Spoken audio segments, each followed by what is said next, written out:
Donc j'ai vraiment démarré le triathlon à 16 ans en faisant ni natation, ni vélo, ni course à pied en perfectionnement. Donc j'ai fait pas mal de...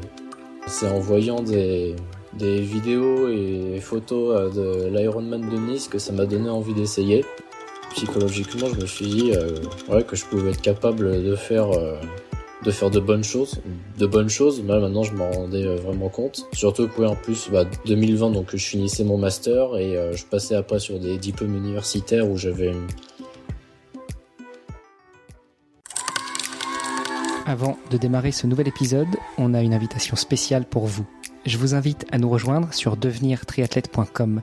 Vous allez y retrouver tous les épisodes, mais aussi des conseils, des guides, des ressources et des outils gratuits pour débuter, progresser ou performer en triathlon. Et on mettra tout ça à jour chaque semaine. Allez, on se retrouve tout de suite sur devenirtriathlète.com et d'ici là, bonne écoute de ce nouvel épisode.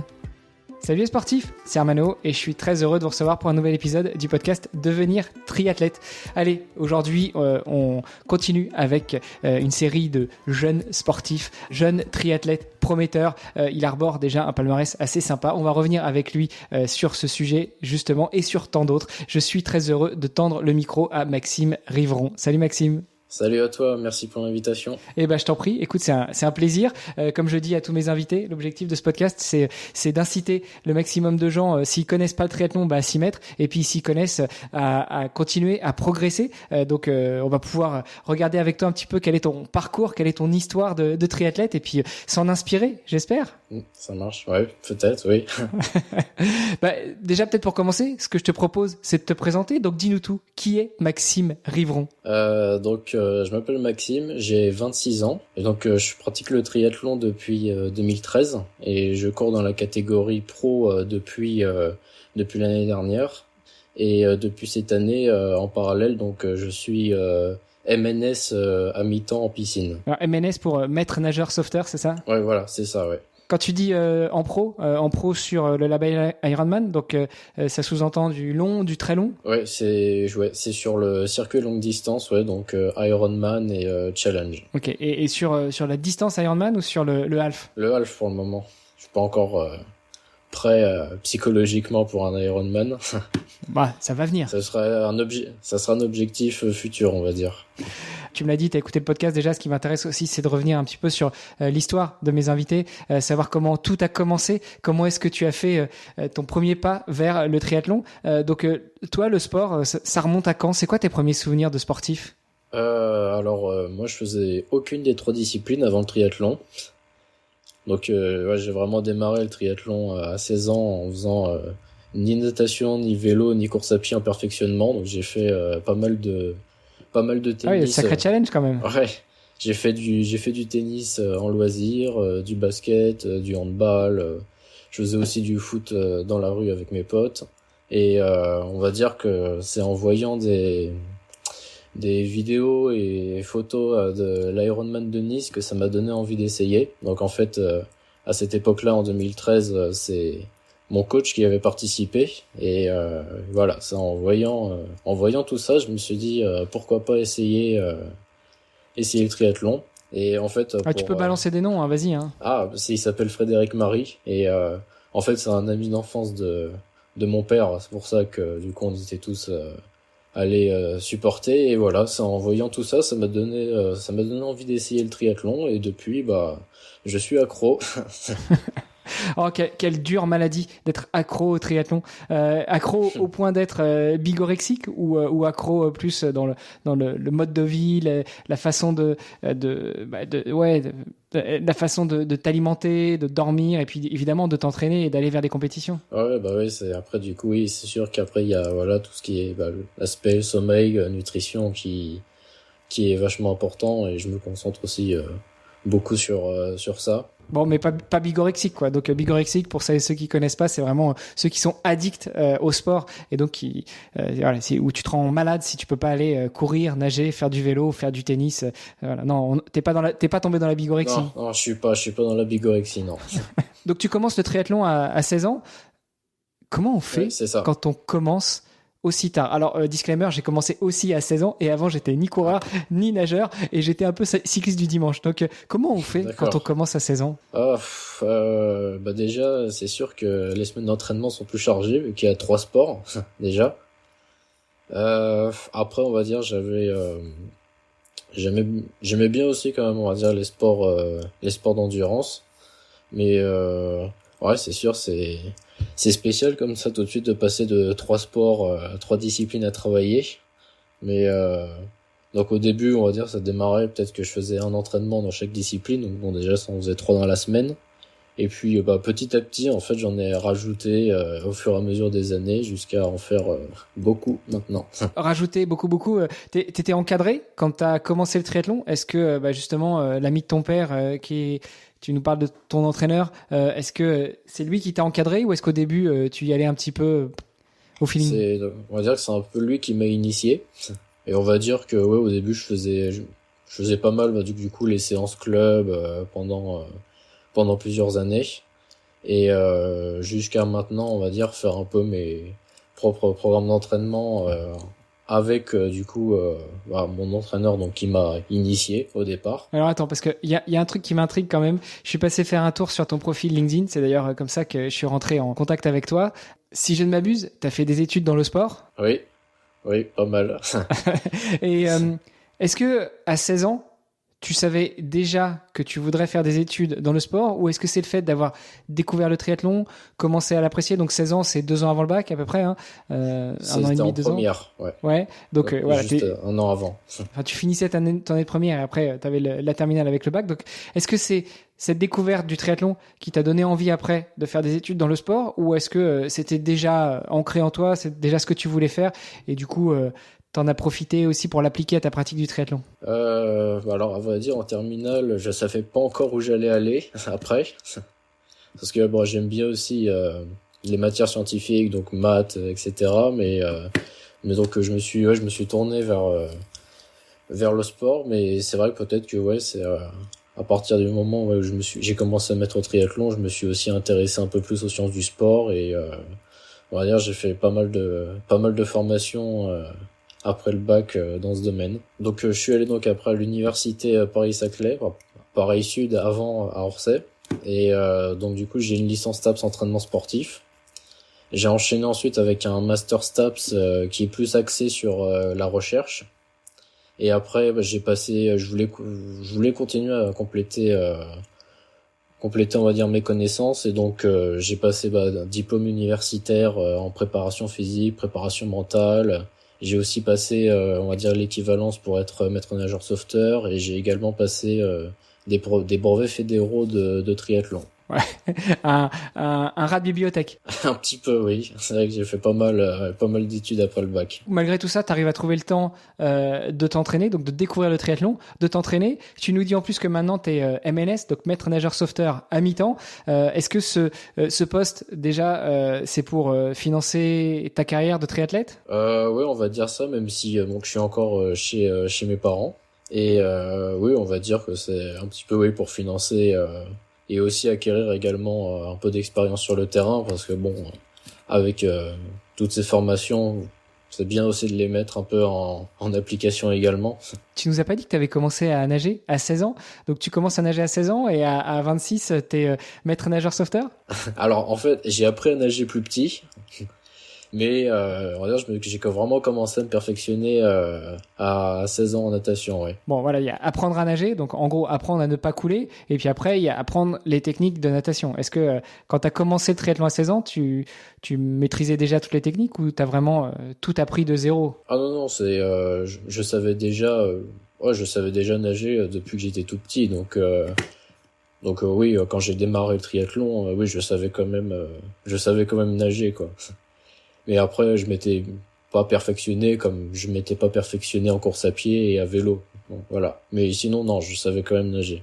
Encore une fois, tu vois, si je fais le parallèle, moi j'ai commencé à 16 ans, à part la nage petit chien, je savais pas faire grand-chose. Donc je suis assez content après d'avoir pu progresser et assez vite, parce que finalement, quand tu sais pas très bien nager, t'as une courbe de progression qui est assez rapide. Alors après, tu plafonnes quand même, mais surtout quand tu commences la natation assez tard.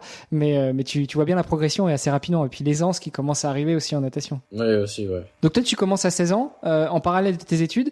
Est-ce qu'au fur et à mesure où tu avances sur les études, ça t'aide aussi à mieux comprendre les demandes de ton entraîneur, enfin de l'entraîneur du club pour les séances? Est-ce que ça t'aide à mieux comprendre les séances? Est-ce que ça t'aide à mieux mettre en pratique les instructions qui sont données? Bah oui, du coup, bien sûr, parce que c'est vrai qu'au début, avant que je rentre en STAPS, j'étais pas encore, je savais pas encore, on va dire comment fonctionnaient les séances, etc.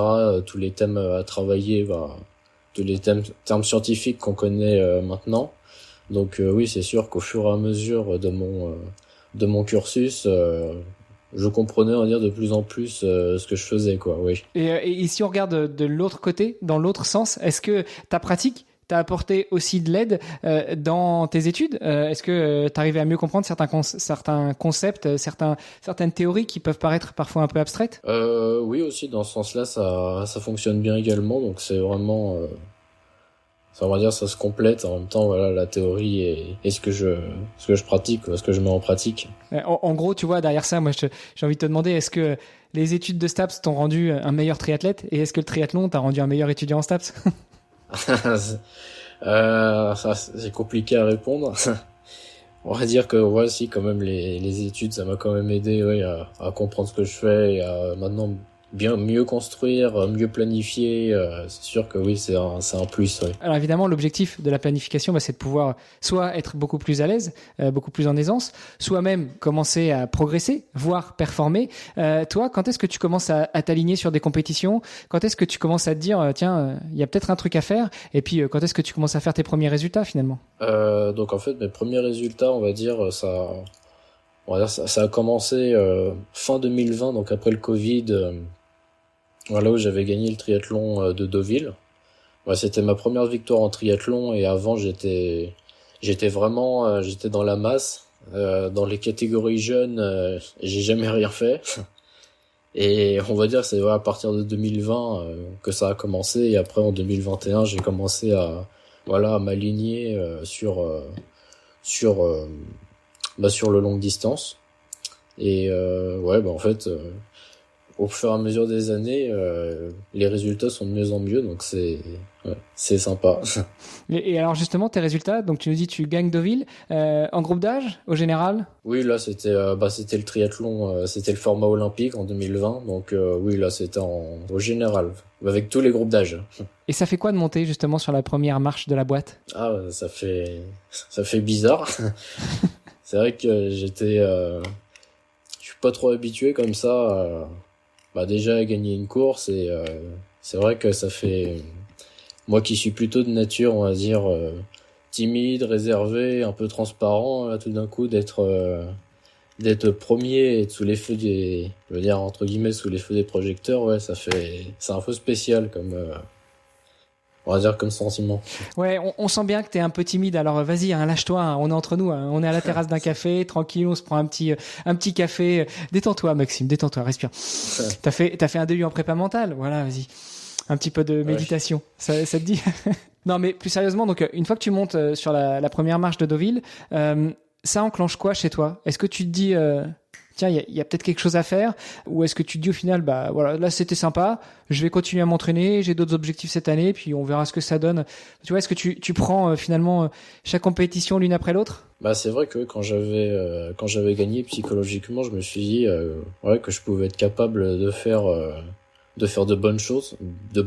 Maintenant je m'en rendais vraiment compte. Surtout que en plus 2020, donc je finissais mon master et je passais après sur des diplômes universitaires où j'avais plus de temps libre et en même temps l'année 2021, je me suis mis à augmenter mon volume d'entraînement. Mais parce que c'est vrai que en master, j'arrivais à m'entraîner 20 heures à la semaine. Mais on va dire que je sentais que je pouvais encore passer on va dire à l'étape supérieure. Et c'est vrai que maintenant, voilà, je m'entraîne 30 heures à la semaine. On va dire, j'arrive plutôt bien à gérer ma charge d'entraînement. J'ai jamais eu, on va dire, de blessure ou de pépin sérieux qui m'a stoppé net.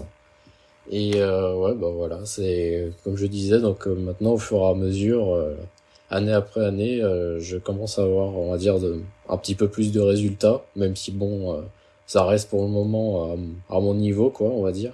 C'est quoi finalement ton niveau? Parce que quand tu commences à gagner des courses, notamment le Tri de Deauville, qui est assez réputé, et puis même en groupe d'âge, en fait, tu as déjà un niveau qui est stratosphérique par rapport à beaucoup d'autres. Ah non, j'ai pas un niveau stratosphérique encore. C'est vrai que l'année dernière, dans la catégorie pro, c'était pas facile, on va dire.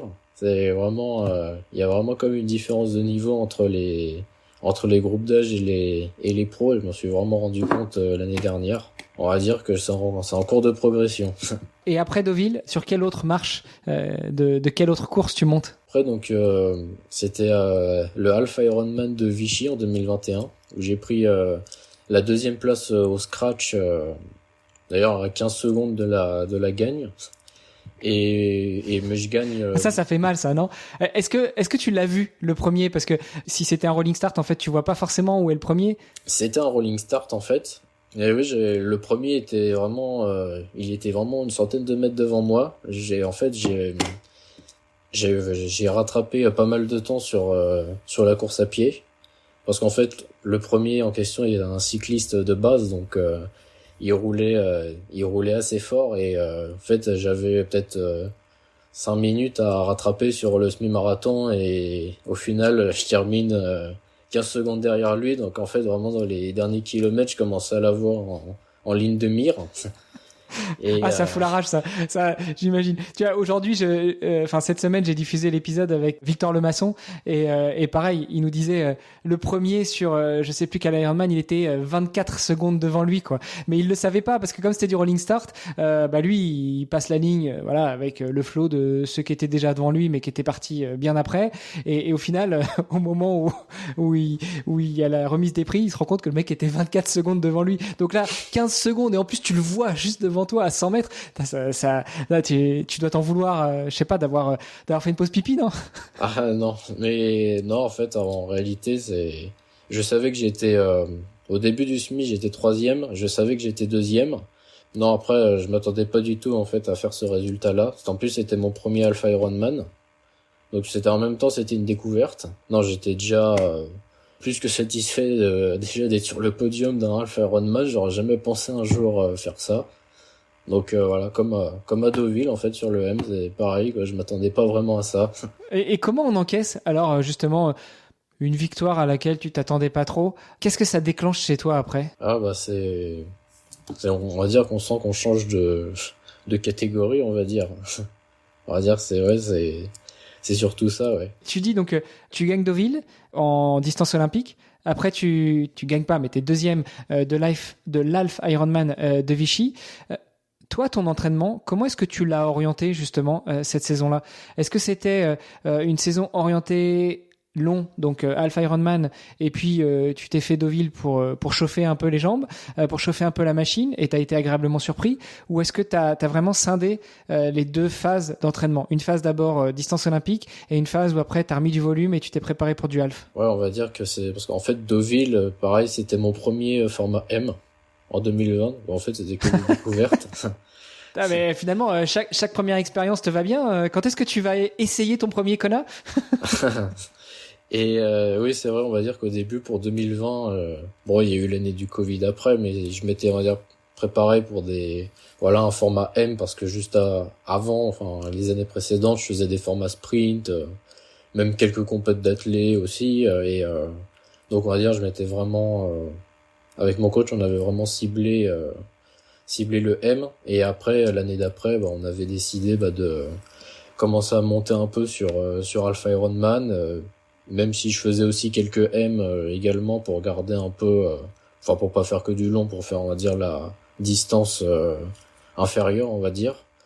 Mais voilà, on va dire qu'à partir de 2021, mes objectifs, et même encore maintenant, c'est vraiment sur Alpha Ironman. Donc premier Half à Vichy, tu montes sur la deuxième marche du podium. Et ensuite, Oui. parce qu'avec une deuxième marche sur un label Ironman, que ce soit un full ou un half, ça c'est synonyme d'un beau billet pour les championnats du monde, non? Ah oui, c'est vrai, oui. Bah du coup, ils ont lieu. En fait, Vichy, donc à ce moment-là, Vichy 2021 était le premier qualificatif pour les mondiaux, la première course qualificative pour les mondiaux en 2022, et qui ont eu lieu à Saint-Georges fin octobre 2022. Donc en fait, je m'étais qualifié à peu près presque un an et demi à l'avance. Et ouais, là, c'est vrai que si pareil, je m'attendais pas à me qualifier pour les mondiaux dès la première course. C'est vrai que ouais, les mondiaux, c'est aussi une sacrée expérience parce que là, il y a tous les meilleurs groupes d'âge du monde. Puis en plus, même le voyage aux États-Unis était sympa. Mais du coup, revenons un petit peu à cette chronologie entre Vichy et puis les mondiaux quasiment un an et demi après. Qu'est-ce qui se passe pour toi? Alors donc je me suis aligné après donc sur d'autres half Ironman et aussi challenge où j'arrivais donc à faire pareil, je continuais à faire des podiums en groupe d'âge. J'avais même refait Vichy, le half Ironman de Vichy en 2022.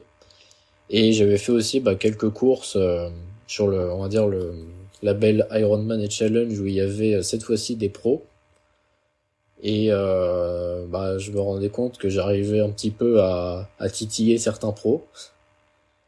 Et donc je me suis dit tiens, pourquoi pas courir dans la catégorie pro d'après. Puis comme ça, en plus, comme le niveau sera plus relevé, ça me permettra aussi également de bien me préparer pour essayer de concurrencer un petit peu, même si c'est un peu compliqué.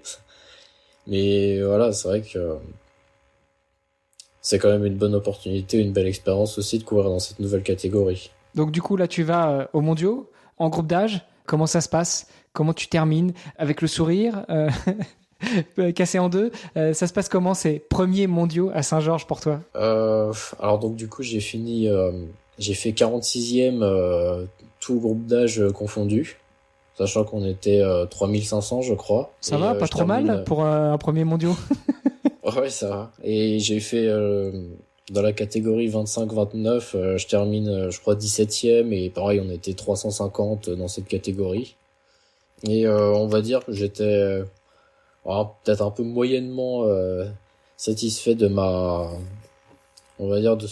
course parce que finalement je pense que j'aurais pu faire mieux aussi, mais pareil aussi c'est vrai que c'est tout nouveau pour moi aussi de courir sur un autre continent, surtout là aux États-Unis avec le décalage horaire, etc. Donc on va dire que c'était aussi une nouvelle expérience pour moi de courir à l'étranger comme ça. Alors moyennement satisfait. Mais et ensuite, allez, vas-y Maxime, vas-y, fais-nous vibrer. Ensuite, après ces mondiaux de 2022, qu'est-ce qui se passe? Après ces mondiaux de 2022, donc passage dans la catégorie pro en 2023. Bon, du coup, c'était pas facile quand même parce que là, le niveau est carrément au-dessus par rapport au groupe d'âge. Alors on va dire que c'était surtout sur on va dire la partie natation, comme c'est mon point faible au final. Je perdais pas mal de temps et je faisais un peu la course tout seul. Donc on va dire que c'était une première année de découverte pour moi dans la catégorie pro. Mais c'est vrai que je me suis vraiment rendu compte à ce moment-là que le niveau, c'était vraiment, ça a rien à voir avec les groupes d'âge, quoi. Mais alors, qu'est-ce qui a fait que justement tu te décides à passer de amateur, groupe d'âge, à pro? Qu'est-ce qui t'a incité à prendre une licence? Qu'est-ce qui fait que tu veux aller encore un peu plus loin dans le challenge et aller te titiller aux meilleurs mondiaux dans ta discipline? Ouais, c'est ça, c'est, on va dire, le fait, on va dire, d'avoir des triathlètes avec un niveau plus élevé aussi, ça va me donner envie de m'entraîner encore plus pour pouvoir atteindre, on va dire, leur niveau et puis atteindre le meilleur niveau que je peux avoir, on va dire ça. Donc ça, c'est 2023. Donc tu te qualifies en tant que pro et puis tu vas faire un petit tour de Andorre. Ça se termine comment pour toi? Salut les sportifs, c'est Charlie d'Opentree et je me permets d'interrompre votre podcast un très très court instant. Si l'épisode que vous êtes en train d'écouter vous plaît, alors on a besoin de vous. Est-ce que vous pourriez prendre 10 petites secondes pour ouvrir votre appli de podcast préféré, y trouver la fiche du podcast Devenir triathlète X Opentree et nous laisser une note, de préférence 5 étoiles, en nous disant ce qui vous plaît le plus dans le podcast. Ça vous prendra seulement quelques secondes, mais ça nous permettra de continuer à améliorer le podcast et à se faire découvrir par d'autres auditeurs triathlètes. Un immense merci à vous qui allez laisser une note et on se retrouve tout de suite pour la suite de votre épisode. Alors je m'étais pas qualifié aux mondiaux en pro. Andorre c'était encore une compète. C'est le meilleur résultat que j'ai pu avoir sur le circuit pro. Donc j'ai fini 7e. Bon après c'est vrai que l'avantage d'Andorre c'est qu'au final comme mon niveau natation est un peu faible par rapport aux meilleurs pros. Généralement sur des courses on va dire qui sont dont le parcours vélo est assez plat. C'est difficile voire impossible de revenir vu que voilà il y a une dynamique de course etc. Andorre c'était un peu l'inverse après parce que comme il y a pas mal de cols c'est vraiment c'était des longs cols donc c'est à la pédale que ça se faisait donc j'ai pu rattraper on va dire pas mal de personnes qui étaient devant moi et à pied pareil au final, 7e à Andorre, je m'attendais pas vraiment à ce résultat. On était peut-être 25 pros, quelque chose comme ça. Et puis, il y avait quand même une sacrée start list avec Yann Frodeno notamment. Donc, je vois pas, je connais pas. Rappelle-moi qui c'est. Donc, c'est vrai que d'être face à des gars comme ça, c'est vachement impressionnant quand même. Ouais, tu m'étonnes. Est-ce que ça te rebooste, ça te conforte dans ton choix, ça te donne envie d'aller encore plus vite, plus fort, plus loin ? Ah oui, carrément. Surtout que quelques semaines après, il y avait aussi les championnats de France de triathlon longue distance où j'avais réussi à faire 4e. Donc là, oui, c'était un gros boost aussi ça.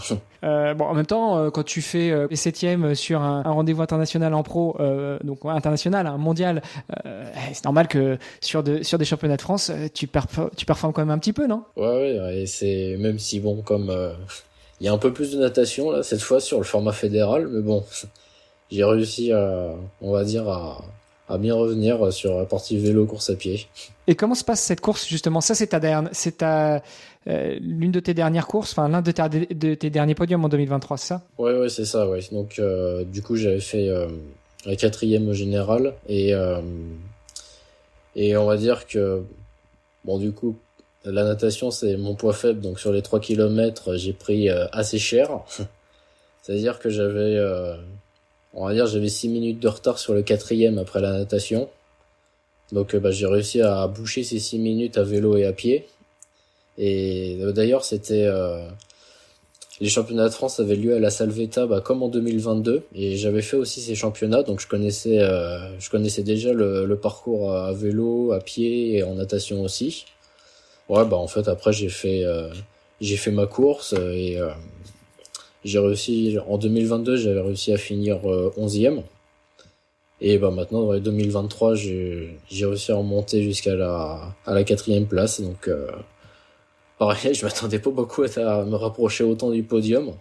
Surtout que le 3e, il doit être à 1 minute, quelque chose comme ça. Bon, et du coup, 2024, qu'est-ce qui nous attend ? Vers quoi tu t'orientes ? Vers un premier podium au championnat de France ? Alors, je vais pas refaire les championnats de France de triathlon longue distance cette année. On va dire, j'attends de m'améliorer peut-être un peu plus en natation pour être bon sur 3 bornes.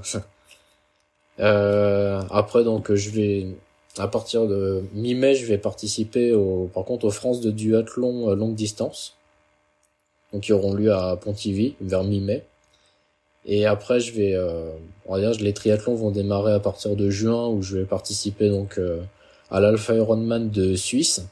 Je vais refaire le long de Deauville, le Challenge Cannes-sur-Mer à la fin du mois de juin. Donc déjà, ça sera la première partie de saison. Ouais, ce qui est déjà pas mal. On verra après où est-ce que tu en seras ou t'as déjà des plans sur la fin de la saison ? Alors j'ai déjà des plans et je vais redémarrer après les compétitions au mois de septembre et octobre. Bon, et puis on espère un petit ticket pour aller titiller les championnats du monde quand même cette année. Ah, ça va être compliqué encore, je pense. Faut quand même être assez chaud pour se qualifier en tant que pro. Alors tu disais que ton point faible c'est vraiment la natation.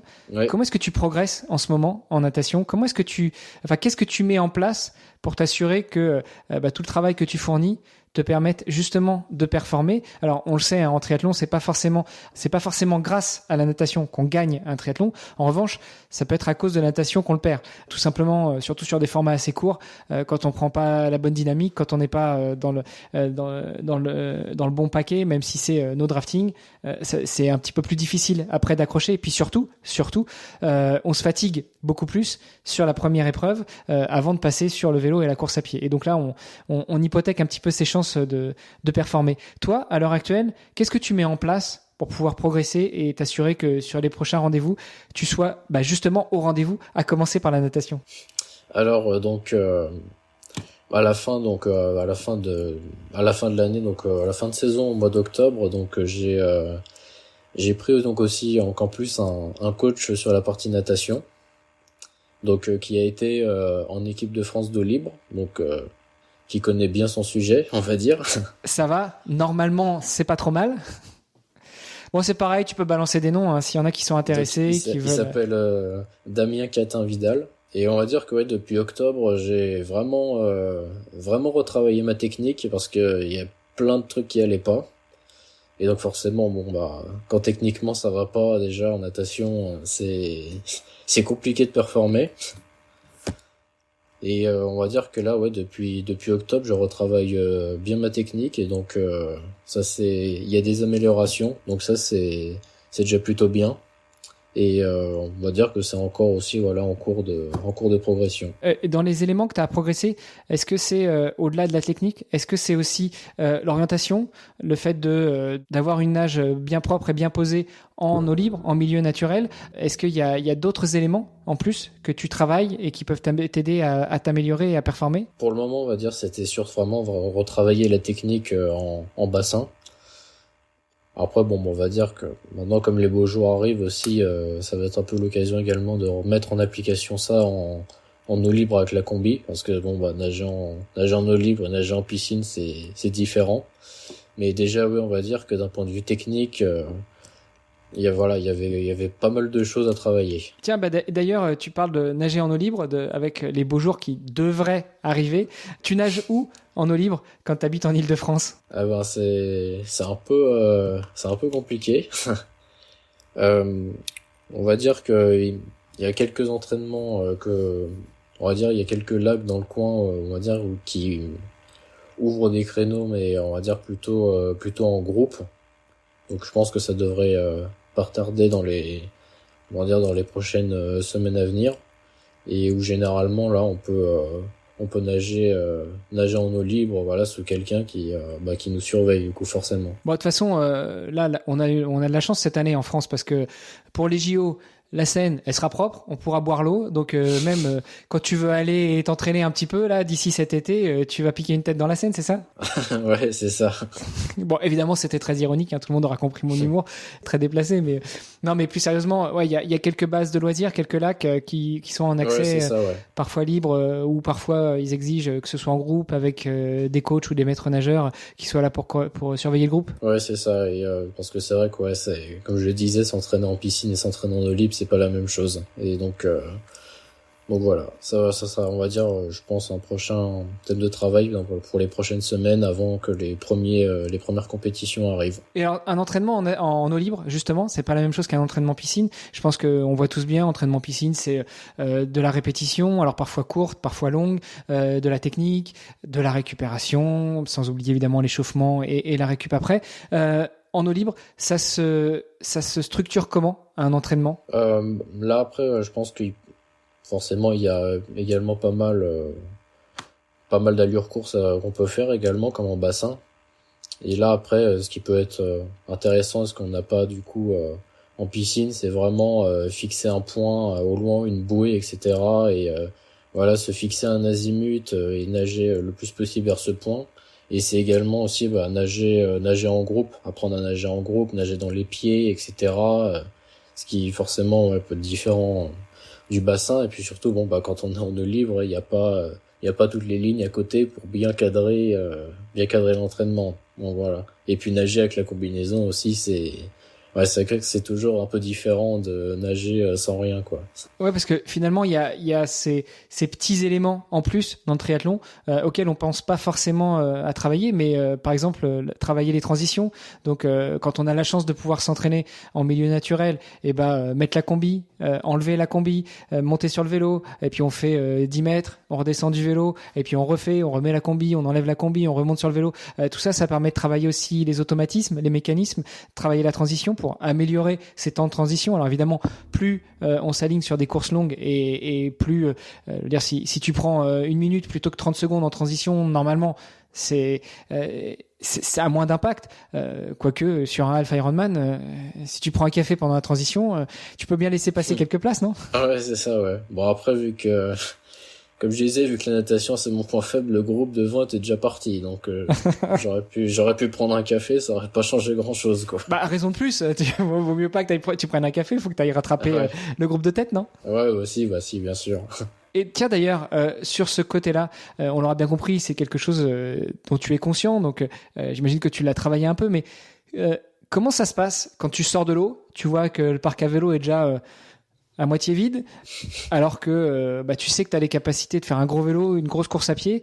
Est-ce que tu pars déjà perdant ou est-ce que au contraire ça te donne la niaque et puis t'en remets une couche? Bon, après, on va dire que je reste quand même dans ma course. Je reste, voilà, dans les intensités que je m'étais fixées, parce que mine de rien, forcément, un Alpha Ironman, même à longue distance, c'est quand même quelque chose qui se gère, parce que ça dure assez longtemps. Mais bon, c'est vrai que oui, quand je vois que déjà les 3/4 des pros ont pris leur vélo, sont déjà partis, c'est vrai que ça met un coup au moral. Et comment tu fais pour te préparer à rester dans ta course? Est-ce que tu as des trucs, des hacks? Est-ce que tu utilises la prépa mentale, la méditation, l'auto-hypnose? Est-ce que tu te conditionnes avant une course? Bon, de toute façon, bon, je connais mon niveau natation et je connais celui des autres, donc je sais que je vais prendre un écart sur la partie natation, mais on va dire, ouais, c'est après, comme je disais, voilà, je reste dans ma course, même si bon, bah voilà, maintenant cet hiver, j'ai quand même mis l'accent sur la natation pour, on va dire, réduire cet écart, ou pour essayer au moins de sortir avec un groupe, même si c'est pas le premier. Mais c'est vrai que ouais, déjà, si je pouvais sortir au moins avec un groupe, ce serait mieux pour moi. Maintenant que tu es en train de travailler la natation, essayer de réduire l'écart, est-ce que tu penses que tu as encore une marge de progression en natation ou est-ce que tu penses que tu as atteint un certain palier et que au contraire tu préfères concentrer tous tes efforts sur la partie vélo et course à pied? Non, je pense que j'ai quand même encore un cap à passer sur la partie natation. Parce que bon, finalement, bah, on va dire la course à pied, c'est mon point fort naturel. Et j'arrive toujours en fait à sortir des bonnes courses à pied après le vélo. Et après, on va dire que le vélo, c'est vrai que comme je suis aussi un peu tout seul et que j'ai pas de dynamique de groupe, c'est vrai que c'est un peu compliqué aussi. Donc autant à la limite, bon, sur le parcours d'Andorre, j'ai réussi, je crois, à faire le 9e temps à vélo. Mais voilà, comme je disais, mon parcours à Andorre, au final, c'est des longs cols, c'est à la pédale, et donc voilà, j'ai réussi vraiment à sortir un bon vélo à ce moment-là. Pareil, une bonne course à pied, et non, c'est vrai que c'est vraiment sur la partie natation que je pêche le plus. Et alors là, en tout cas pendant cette partie hivernale de la préparation, tu nous disais que tu montes à 30 heures d'entraînement par semaine. Ça s'organise comment une semaine d'entraînement pour Maxime? Alors c'est tous les jours, à peu près trois activités, voire même 4 aussi, si je rajoute de la préparation physique. Mais on va dire que donc du coup, comme aussi je suis à mi-temps en tant que MNS, on va dire j'organise quand même assez bien mes semaines d'entraînement autour de ça. Et ouais, ça se résume forcément ouais, à faire 3 à 4 activités tous les jours, quoi. Donc parfois je peux doubler dans une discipline. Donc voilà, tel jour, peut-être faire 2 fois de la natation, 1 fois de la course à pied, etc. Mais ouais, c'est vrai que tous les jours, il y a bien à peu près 3 activités dans la journée, quoi. Mais tous les jours, 7 jours sur 7 ou tu prends quand même quelques pauses? Alors c'est 7 jours sur 7, mais on va dire que je planifie, je fais à peu près 5 semaines, plus ou moins 5 semaines d'entraînement comme ça, 30 heures semaine. Et ce que je fais derrière, en fait, c'est qu'après, je prends à peu près 4-5 jours d'entraînement où je fais 2 fois moins de volume et pas du tout d'intensité. Et on va dire ces 4-5 jours me permettent on va dire de bien souffler, de bien récupérer. Et après ça, je me sens d'attaque pour réattaquer un bloc. Et à vrai dire, ça fait 3 ans que je fais ça et ça marche plutôt bien. Et j'arrive à ne pas me blesser en même temps, quoi. Et c'est toi qui te prépares, c'est toi qui fais tes plans, ou t'as un coach qui t'accompagne et on est dans le dialogue, ou au contraire tu te laisses guider? Alors en fait, donc du coup c'est le coach dont j'avais parlé qui m'a un peu initié au triathlon, donc qui m'a proposé donc du coup au cours de la saison 2019-2020 de m'entraîner. Et on va dire que voilà, depuis donc du coup on fait alors maintenant cette année on va dire peut-être que je fais un petit peu plus de planification, enfin de programmation de ma semaine, parce que on va dire je commence un petit peu à être habitué à m'entraîner 30 heures à la semaine et à voir les moments où je me sens peut-être un peu plus fatigué, et j'ajuste moi-même en fait du coup mes entraînements par rapport à ça. Et on va dire que oui, quand même depuis 2019 on est un peu en collaboration tous les deux sur la planification de mes compètes et de mes entraînements, quoi. Et tu me disais en début d'épisode, quand je te taquinais un peu, tu te sens pas encore prêt pour le full Ironman. Est-ce que c'est dans tes plans, aller à moyen, long terme, 5-10 ans? Alors l'année, je sais pas encore. C'est sûr que j'ai quand même bien envie d'en faire un, mais comme je disais, pour le moment, c'est vrai que je me sens pas prêt pour faire une épreuve qui va durer 8, 9 ou une dizaine d'heures, quoi. Pour le moment, je suis plutôt bien sur Alpha Ironman. On te souhaite plein de réussites justement sur le circuit, que ce soit Ironman ou Challenge, ou même sur le circuit fédéral, parce que même si tu vas pas aux France cette année, je pense que tu t'amuses quand même un petit peu sur quelques courses, qu'elles soient locales ou pas, mais en tout cas fédérales. Oui, bien sûr, oui. Et on va dire aussi, il y a quelques courses fédérales qui seront du coup prévues, on va dire, je pense pour au mois de septembre-octobre. Hors label Ironman et Challenge. On suivra ça avec attention. Écoute Maxime, le podcast s'appelle Devenir triathlète. C'est un peu la signature, la question signature du podcast. Je demande toujours à mes invités, comment est-ce que, à ton avis, on fait pour devenir triathlète? Je pense que c'est par passion de ce sport, et aussi la découverte, parce que mine de rien, c'est 3 disciplines en une, donc c'est assez original et très diversifié, et c'est ça aussi qui donne envie justement de tenter ce sport, quoi. Donc être motivé et passionné, quoi. Ouais, c'est ça. Super. Écoute, merci beaucoup. Pour finir, où est-ce qu'on te retrouve, où est-ce qu'on te suit, où est-ce qu'on t'encourage sur les réseaux sociaux? Surtout sur Instagram. Donc sur mon compte Maxime Rivron, tout simplement. Je remettrai ça de toute façon dans les notes de l'épisode. Merci encore Maxime. Bonne journée, bonne continuation. Entraîne-toi bien, parce que du coup, tu y retournes là, juste après l'épisode, non? Ouais, il y a le vélo et la course à pied encore. Bon courage, parce qu'en plus, je me suis laissé dire que en ce moment, en région parisienne, il faisait pas un temps à aller sortir s'entraîner. Ah non, c'est pourri en ce moment, ouais. Allez. C'est alterne, soleil, pluie. On va dire que ça forge le moral. Ouais, c'est ça. Ça marche. Merci beaucoup Maxime, à bientôt. Merci à toi, à bientôt. C'était Devenir triathlète X OpenTri. Merci d'avoir écouté cet épisode jusqu'au bout. Nous, on a pris beaucoup de plaisir à l'enregistrer. Alors si ça vous a plu, vous pouvez nous suivre sur nos réseaux sociaux, Instagram, LinkedIn et Facebook. On se rejoint maintenant sur devenirtriathlète.com. Vous allez retrouver l'ensemble des épisodes, mais aussi des outils, des ressources et des conseils gratuits pour débuter, progresser ou performer en triathlon. On ajoute toutes les semaines de nouvelles ressources. Si vous avez une idée d'invité, n'hésitez pas à nous envoyer un petit message. Et si vous voulez être accompagné sur vos prochains objectifs sportifs, connectez-vous sur opentri.fr et on se fera un plaisir de vous aider. Alors, n'hésitez pas, on se retrouve tout de suite sur devenirtriathlète.com et opentri.fr. Salut les sportifs!